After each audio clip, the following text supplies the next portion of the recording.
Beautiful people of YouTube, how's it going? Jimmy G back here with another video. If you've been following me over the last couple of months, you will know that I've been prepping for the National Fitness Games, or NFG, night games in Wembley, which was on the 23rd of May. That has now been and gone. And for me, it did not go well. But you already knew that, didn't you? Because it's kind of obvious from the title of the video. I made a few mistakes. I made a lot of mistakes, actually, which we will get onto in a minute. But before we do that, I want to offer a little bit of context on something. And I'll start straight off the bat by saying this. This is unequivocally, without a doubt, the most kind of radically honest and vulnerable video that I've done. I wasn't exactly planning on this being the post-NFG vlog that I made, obviously because I was hoping that NFG would go a lot better than it did, but it didn't go well. A lot of mistakes were made. So I thought about this, I kind of introspected on it a little bit, and I thought this would actually be a really good opportunity to be radically honest and share with you some of the mistakes I made. So if any of you guys are prepping for a competition, you will hopefully get some value by learning to not do a lot of what I did. So, some context straight off the bat. I talk a lot, as well as talking about training, as well as talking about different splits and different methodologies to improve your speed, your power, your agility, kind of functional hypertrophy and metabolic bodybuilding, strength work, etc., endurance work, capacity work, as well as talking about all the training stuff.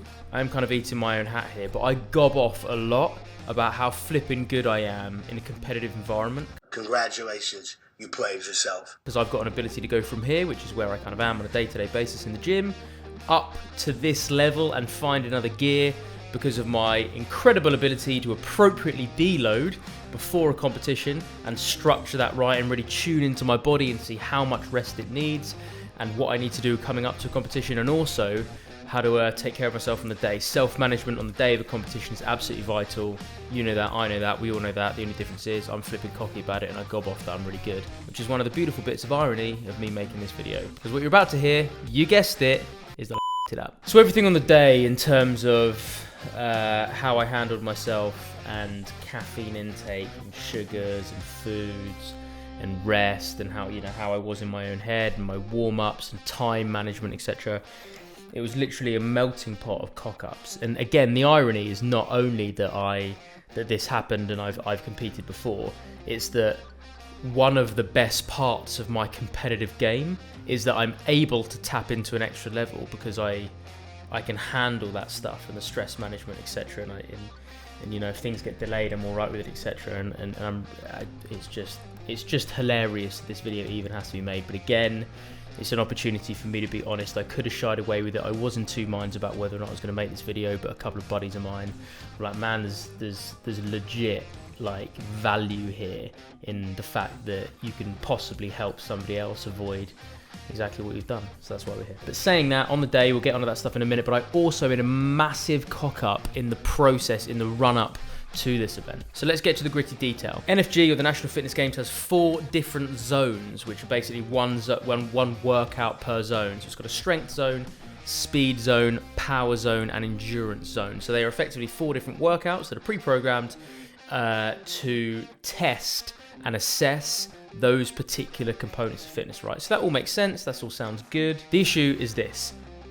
I don't know a lot about functional fitness competitions, but I am a coach. I'm a PT. This is what I do. I prep people for this kind of stuff. I've prepped people for the military, for international representation in I think 3 different sports now over the last kind of 7 years of my career. So I thought I had a handle on this, but I made one big mistake. The functional fitness world, and this is not a slight on what they think and what they do and what they say, but my observation, so I'm going to own my flipping experience here. My experience is that the functional fitness world generally, and this does include CrossFit, has a slightly different interpretation of some of these words and terminology to what an S&C coach or an athlete in a particular invasion game or sport might think strength, speed, power, and endurance are. So my cock up was that I took these ideas, these words, as kind of indicators of what the zone and workout would involve, probably a little bit too literally. So I thought a speed event would be an event that would test, maximum speed in a short period of time. I thought a power event would be a maximal expression of force in an incredibly short period of time, speed plus strength. but anything up to like 15 seconds. I realized that the event wouldn't be about 15 seconds, but I still thought that it would be something that would be, maybe they'd rotate through a couple of times and have some jumps or some throws or some, speed work would be some sprints and something that's light, some 300 meters on a watt bike or something that would again be classed as a time frame that is speed. I thought power could have, a light prowler push, so there's a little bit of resistance there, so it's like strength and speed together. And basically, I got it wrong. I could say that the events are not very good. I could say that the events weren't programmed very well. I could say that Ollie Marchand and the other boys from Marchand Athletic that wrote the events, wrote events that weren't really indicative of speed, power, whatever. Not only, and I am going to be completely honest about this, not only am I not going to say that, I actually don't think that. I think the mistake is my fault, because the functional fitness world does have a slightly different interpretation of that stuff. And I'm a flipping athlete, and I should have done my research into what I thought this stuff would be before I entered into the elite division of a competition, right? And I didn't do that. So let's look at the work to rest ratios. This is something that I've been gobbing off a lot about recently. And we're in a pairs competition. I assumed that the speed and power events in the elite individual would be a little bit more steady state and a little bit longer, but still require those components, right? But I believe that in the pairs, 1-to-1 work to rest would be kind of the way that we'd be doing things. And at the very least, if it wasn't exactly like that, what we'd be doing is, me and my partner, if we were doing a speed event, is while he's doing something that's speedy, I'd be doing some kind of isometric or something like that. But the power event, as an example, which was some differing distances on the watt bike, either 500 meters or 1,000, and then differing exercises with a 50 kilo sandbag.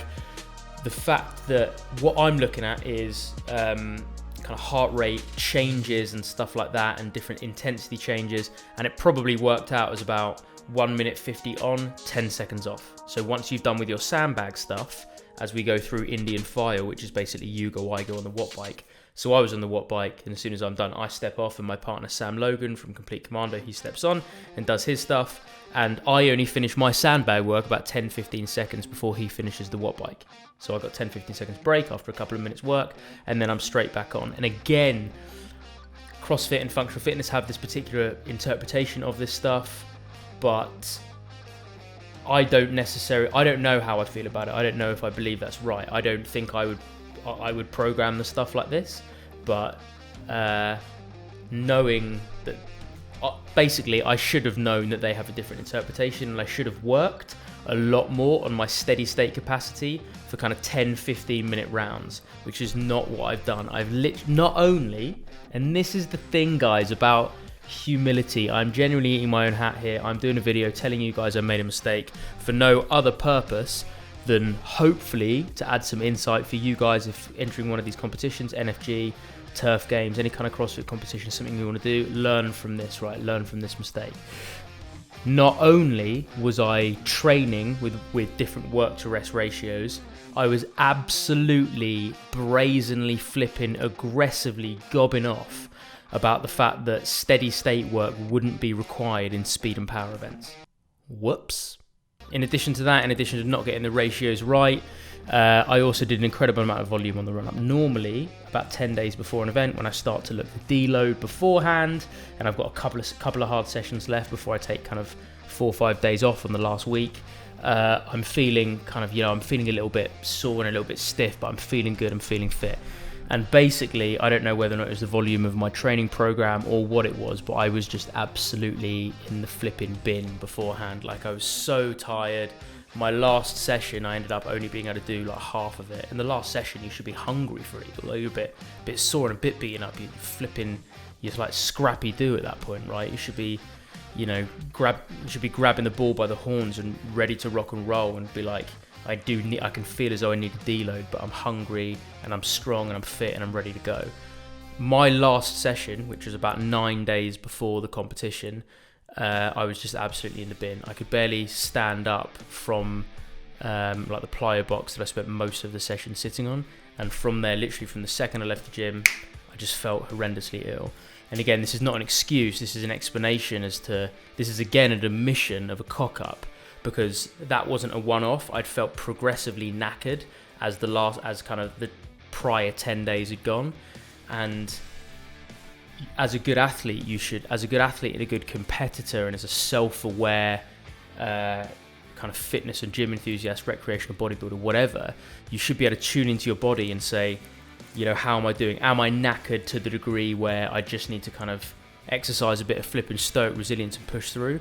Or am I legit beaten up and I need to take some time off?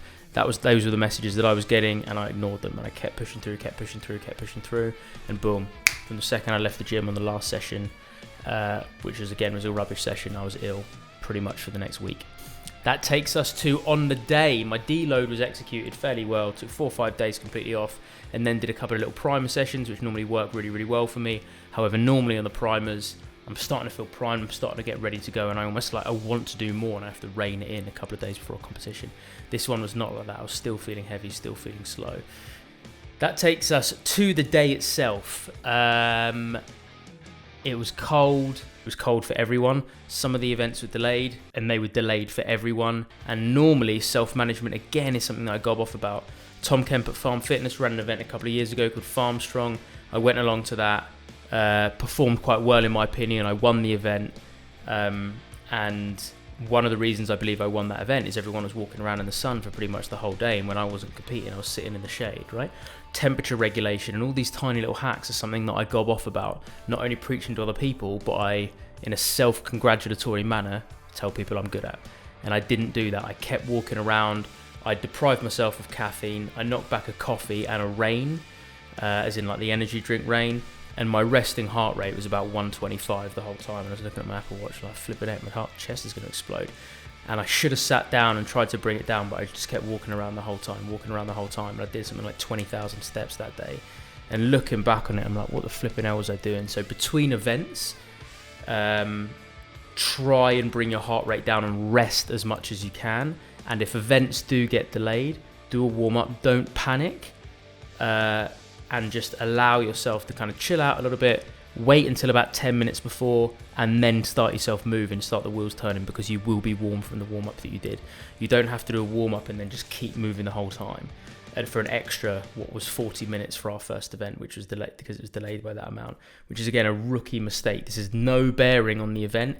Everybody else managed themselves better than I did. That's one of the reasons why I'm making this video, because I don't want you guys to make the same mistake. If events are delayed, keep yourself warm and mobile, but don't overdo it. And between events, sit down, chill out, get your breath back, allow your body to go into a little bit more of a relaxed state. You can spike that heart rate, and you can get ready for kind of a maximal expression of strength and power again pretty quickly. So allow yourself to decompress between events. The main lessons for me here are taking your body past that kind of that 95% expression of work, like a true legitimate 95% effort, which is super, super, super high, should only be done very, very, very rarely. Not as a consistent component of your program. You will just bury yourself. And I've known that for years, and this particular training cycle, I tried to beat the system, and it flipping screwed me over.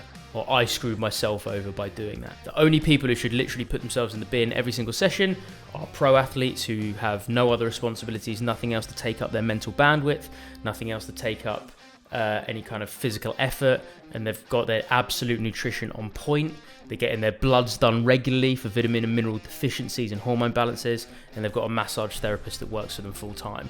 I'm genuine in this. Keeping something in the tank every single session is a good thing. You push yourself 100%, and you are not going to improve for very long. And guys, the fact that the events operated the way they did, strength event, speed, power, and endurance, I don't know how I feel about it. It was a shock. I feel shocked by kind of the work to rest ratio. I do struggle a little bit to reconcile the idea of a power event being something that's like, a minute 50 on, 10 seconds off for about 8 minutes, and then like a 2-minute break, and then again for another 8 minutes. To me, that's like, I don't really get it.